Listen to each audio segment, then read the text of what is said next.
Alright, today we're going to be showing you how to replace a button and a microswitch on your extension arcade controller.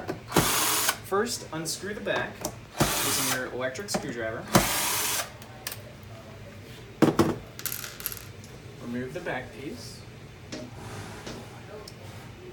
Take the button and press the microswitch over to the side some to have the button's prongs lift from the microswitch. Then unscrew the bolt, push the button out, take your new button, put it in, make sure that it's going the correct way, the same way that it was going on the last button. Take a nut, put it in. Alright, now we're going to be replacing our microswitch as well, so what you do is you take some pliers and go back and forth, removing the crimps. And make sure that you keep the two wires in the appropriate place.